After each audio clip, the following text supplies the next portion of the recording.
মুসলমান।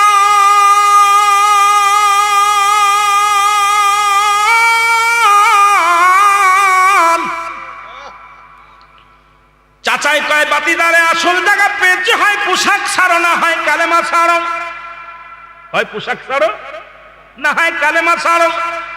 চক্ষু দুটো বন্ধ করে দিয়া বলে, ইয়া রাসূলুল্লাহ, নবী গো,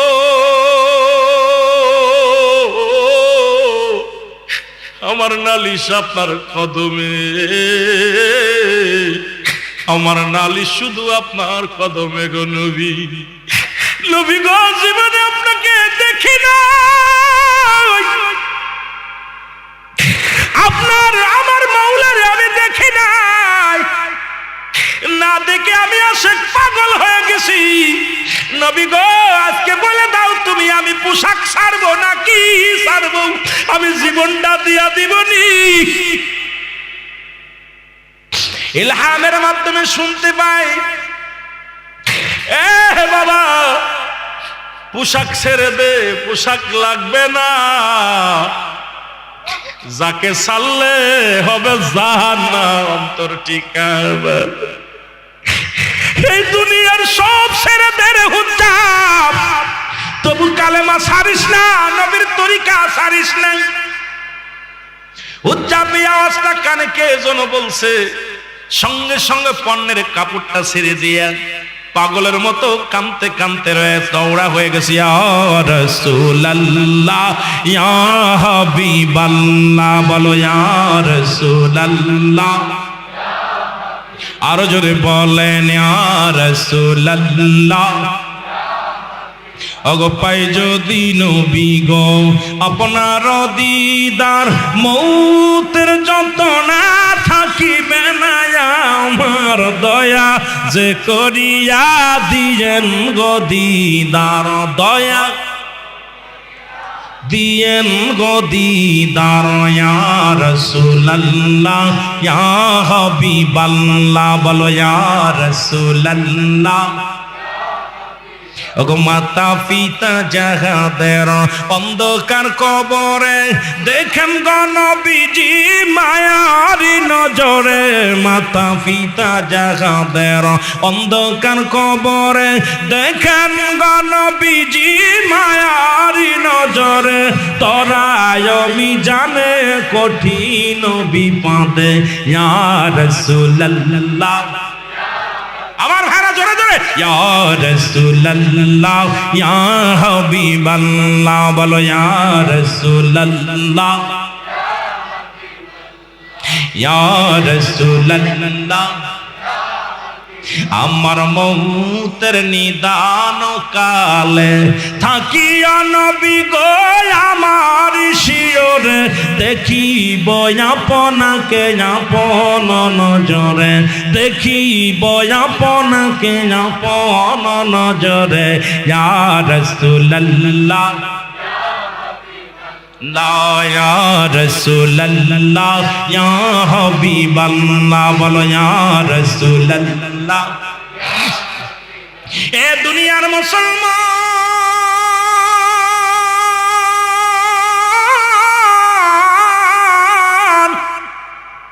আব্দুল উজ্জাব কি করলেন?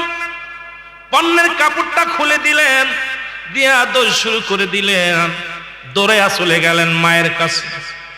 মা অন্য পুরুষের সঙ্গে বিবাহ বন্ধনে আবদ্ধ হয়েছিল। ডাকতে সালাম দা, আসসালামু আলাইকুম ইয়া আহলাল বাইত। ও মুসলমান, ঘরের ভিতর থেকে আওয়াজ আসে, আলাইকুম আসসালাম। কে? কই মা গো, আমি তোমার হুজ্জাব। যখন মা জননী ঘরের ভিতর থেকে দেখছে 18 বছরে একজন উলঙ্গ সন্তান, বলে আমার কোনো ছেলে ছিল না, আমার কোনো সন্তান নাই। বাবা তুমি কে গো? ডাক দে কয়, মা মা গো, তোমার কাছে খাইতে চাই নাই, পড়তে চাই নাই। মা গো, আমার নাম উজ্জাব, আমার চাচার নাম অমক, আমার বাবার নাম অমক। মা গো, তুমি আমার গর্ভধারিণী মা। মা গো, আজকে তুমি অস্বীকার করো না, আজকে বড় বিপদে পড়েছি, একবার তুমি আমার সাহায্য করো। জনম দুঃখিনী মা বলে, বাবা কি চাস? কয় মা গো, তুমি আমার এক টুকরা কাপড় দাও, এই কাপড় আমি পণ্যের ভিতরে দিয়া আমি যাব রাহমাতুল লিল আলামিনের কদমে। ছুটে জোরে বলেন মারহাবা। জনম দুঃখিনী মা ঘরের ভিতর থেকে এক টুকরা কাপড় ছুঁড়ে দিলেন, উজ্জাব পণ্যের ভিতরে লাগাইয়া লজ্জাস্থান হেফাজত করলেন।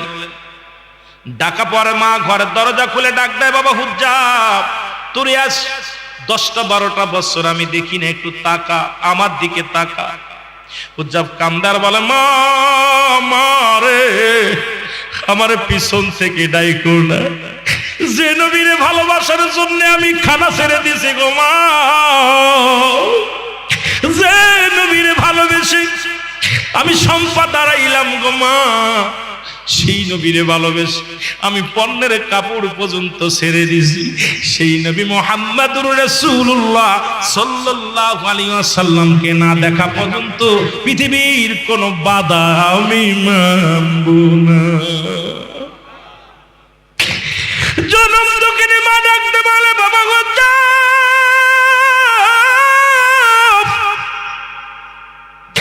একবার তাকায়া দেখ রে, আমি তোর মা 10 মাস 10 দিন ধরে গর্ভে ধারণ করেছিলাম,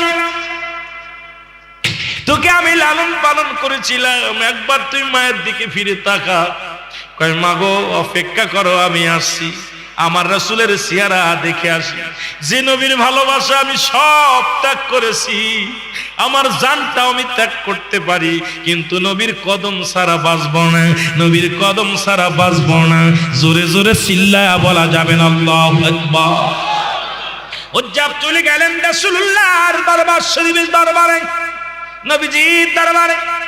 খবর এসে গেল, সাহাবীরা বলে, ইয়া রাসূলুল্লাহ, ইয়া হাবিবাল্লাহ, একজন আশেক আসছে, পথের মধ্যে পড়ে আছে, গায়ের মধ্যে তার রক্ত ঝরে, কঙ্কাল মানুষ, গায়ের গোশতগুলো শুকায় গেছে, শুধু জবানের মধ্যে বলতেছে ইয়া রাসূলুল্লাহ, ইয়া হাবিবাল্লাহ, বলো ইয়া রাসূলুল্লাহ, ইয়া হাবিবাল্লাহ, বলো ইয়া রাসূলুল্লাহ,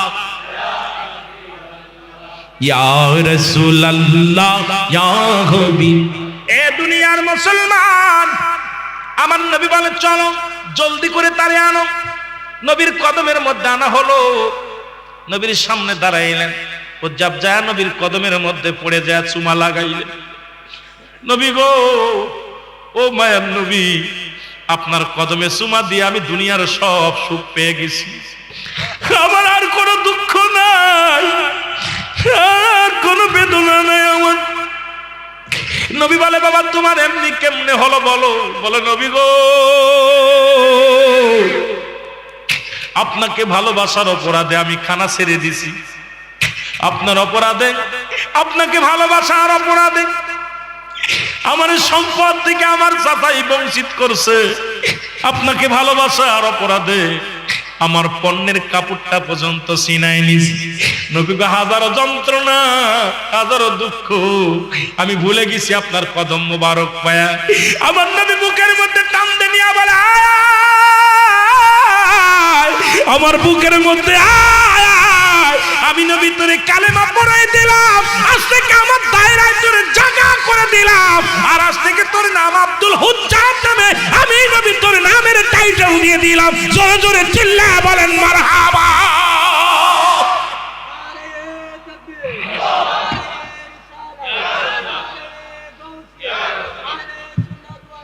রে আমার মনের জল্পনা কল্পনা, নবী যাব আমি, অগ যাব আমি সোনার মদিনা, বলেন যাব আমি। নবী আমার মনের জল্পনা কল্পনা, নবী যাব আমি, আরো জোরে বলেন যাব আমি। মহব্বতে বলতে পারবেন না? আমরা মদিনাকে যেতে চাই কি চাই না? এরে আমার মনের জল্পনা কল্পনা, নবী যাব আমি, আরে যাব আমি সোনার মদিনায়, বলো যাব আমি। নবী আমার মনের জল্পনা কল্পনা, নবী যাব। নবীজিকে ভালোবাসি, আমার মনটা অনেক খুশি, জোরে বলেন ঠিক কিনা? নবীজিকে ভালোবাসি, আমার মনটা অনেক খুশি। নবীজিকে ভালোবেসে তৃষ্ণা মেটে না, ওগো নবীজিকে ভালোবেসে তৃপ্তি মেটে না। না না না রে আমার মনের জল্পনা কল্পনা, নবী যাব আমি সোনার মদিনা। বলেন যাব আমি, আরো জোরে বলেন যাব আমি। আমার মনের জল্পনা কল্পনা, নবী যাব আমি। নবী তোমার নামে এত জাদু, ডাকিলে মনে হয় মধু, ঠিক কিনা? নবীর কথা যত বলি ভালো লাগে কি লাগে না? নবী তোমার নামে এত জাদু, ডাকিলে মনে হয় মধু। এই মধু কোথাও মেলে না, বলো এই মধু কোথাও, ঠিক কিনা? এই নবীর নামের মধু কি কোথাও মেলে? নবী তোমার নামের এত মধু, ডাকিলে হন। নবী তোমার নামে এত জাদু, ডাকিলে মনে হয় মধু। এই মধু কোথাও মেলে না, না না না রে আমার মনের জল্পনা কল্পনা, নবী যাব আমি। আরো জোরে বলেন যাব আমি সোনার মদিনা। বলো যাব আমি, আমার মনের জল্পনা কল্পনা, নবী যাব আমি। বলেন যাব আমি সোনার মদিনা। সুতরাং 12টা বাইজা গেছে, মদিনায় যেতে চাই। আমাদের প্রধান অতিথি উনি আসবে, উনি আলোচনা করবে। আমি আর আপনাদেরকে কষ্ট দিব না, অনেক কষ্ট দিছি বুঝাইতে যায়া। নবীর প্রেমের আলোচনা এত সহজ না। নবীজির ভালোবাসা, ইসলামের ভিতরে ঢোকা এবং ইসলাম আনা, ইসলামের বৈশিষ্ট্যগুলো আলোচনা করতে গেলে আমাদের দিনকে রাত শেষ হয়ে যাবে। ইসলাম এত শান্তির ধর্ম। ইসলামের আবিধানিকত্ব আছে 80 থেকে 82টা, 80 প্রায় 80 উপরে। আপনার ইসলাম মানে শান্তি, ইসলাম মানে আত্মসমর্পণ, ইসলাম মানে নিজে না খেয়ে অন্যরে খাওয়ানো, ইসলাম মানে নিজে না ঘুমানোর ঘুম পানো, ইসলাম মানে নারী সতীত্ব পাহারা দাও, ইসলাম মানে নিজে দুঃখে থেকে অন্যের সুখে রাখো। এটার মধ্যে কালেমার গুরুত্ব, কালেমার এই ভালোবাসার আলোচনা করতে গেলে রাত শেষ। আল্লাহ আমাদের বোঝার তৌফিক দান করুন, সকল করুন আমিন। মহব্বতে দুরূদ শরীফ পড়েন আল্লাহুম্মা। 11:30 আসলে 12টা বাজে, আসে না কেন? আমার বলতে 11:30 মতো, এটা তো বড় বিপদ। কষ্ট করতে গেলে ওটা বাধা পড়ে একটু মহব্বতে বলেন আল্লাহুম্মা।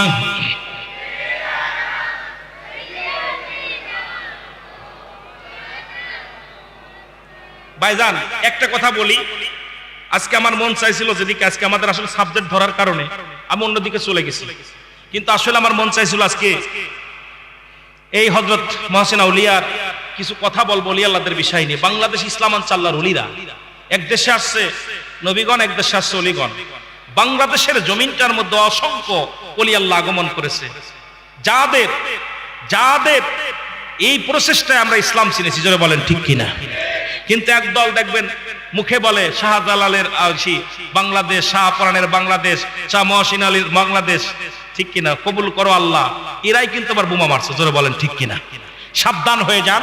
এই জন্য নবী উলাদ পরিচয় করতে যায় বলতেছিলাম যে আমরা দাড়ি টুপি জুব্বা পাগড়ি দেখে এক শ্রেণী মানুষ, এরা লিবাসে ইসলামের মধ্যে লিবাসে ঢুকছে, কিন্তু ইসলামের মধ্যে প্রকৃত ঢুকতে পারে নাই, ইমানের মধ্যে ঢুকতে পারে নাই। ইমানের মধ্যে ঢুকলে আমার ভাইরা, ইমান যে নবী মুহাম্মদুর রাসূলুল্লাহ সাল্লাল্লাহু আলাইহি ওয়াসাল্লাম এরা যদি বুঝতো, তাহলে তারা আমার জান মালের চাইতে আমার নবীরে ভালোবাসতো। জোরে বলেন ঠিক কিনা? আরো জোরে বলো ঠিক কিনা? আমার ভাইরা, সেই রাহমাতুল লিল আলামিন আমার আপনার নবী, কুল কায়নাতের নবী, অনেক আমার নবীরে কুল কায়নাতের নবী, সেই নবীর আগমনের মাহফিল ঈদে মিলাদুন নবী উদযাপন করতেছেন। এই দেশটা ওলি আল্লাহদের দেশ, অসংখ্য ওলি আল্লাহ আছেন। যারা আছে যে পাথর দেখছি, পাথর ভাষায় পাথরের উপরে, শুধু তাই নয়, শাহজালাল ইয়ামানি 360 জন আউলিয়া যায় নামাজের পর ভর দিয়ে আসছে। আজকে যে পাথর দেখালো, যে পাথরের পর ভেসে উনি পাথরের উপরে ভেসে চলে আসছে, এখানে আশ্চর্যজনক ব্যাপার। আপনার সেরেন্দে শরীফ যাবেন, সেখানে আছে একটা পাথর, রাজা গোরগোবিন্দ আপনার ওই দেখেন এখানে কি আপনার কোরা, আপনার যেখানে খাজা মাইনুদ্দিন চিশতিরে মারার জন্য আপনার পাঠালো, একটা পাথর চালান দিল, যে পাথরটার মন ওজন, কত মন? কয়েক টন ওজন।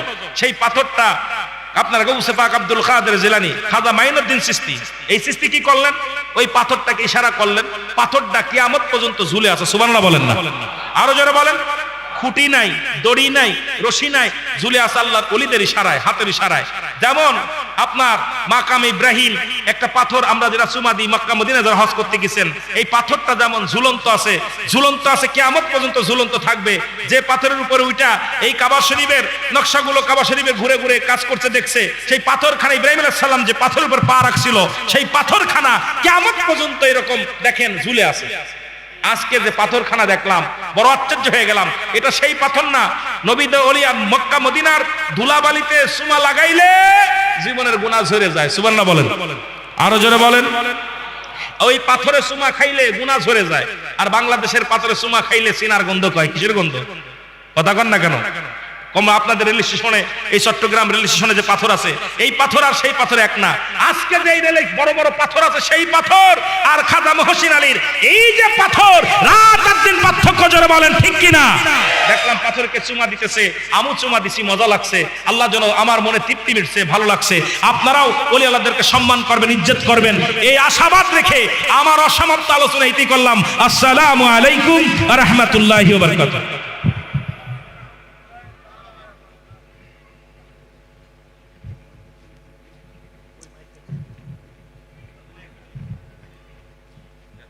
কালেমা ছেড়ে দিবনি, সম্পদের কাছে ছেড়ে দিব। যদি ঘুষ দেয় 2 লাখ টাকা ছেড়ে দিবনি কালেমা। বাড়ির যদি ছেড়বা, দেখলাম কয়েকদিন আগে গেলাম ময়মনসিংহে, কিছু মুসলমান বাড়ি ঘরের লোভে তারা খ্রিস্টান হয়ে গেছে। বড় লজ্জা লাগলো রে মুসলমান। আমি ওখানে যাওয়ার পর গৌরী থানার মধ্যে কয়েকটা বাড়ির মধ্যে গেলাম, আগে ছিল মুসলমান। আমি বললাম আপনারা কেন মুসলমান থেকে হিন্দু খ্রিস্টান হলেন? আমাদের খাবার ফ্রি, আমাদের বাড়ি দিছে ফ্রি। এই অর্থের লোভে পড়ে আমরা মুসলমান ধর্ম ত্যাগ করেছি। আজকে আমরা এই চট্টগ্রামের জমিন শপথ করব, যদিও জীবন চলে যায়, শুধু বাড়ি নয়, গাড়ি নয়, তামাম পৃথিবী যদি এক হাতের মধ্যে দিয়া দেয়, 7 রাজার ধনু যদি আমাদেরকে দিয়া দেয়, তবু আমরা কালেমা ছাড়ব না, নবীর প্রেম থেকে কিঞ্চিত পরিমাণ সরে আসবো না। এই শপথ কে কে নিতে রাজি আছেন? হাত দুখানা তোলেন, জোরে জোরে বলেন আল্লাহু আকবার।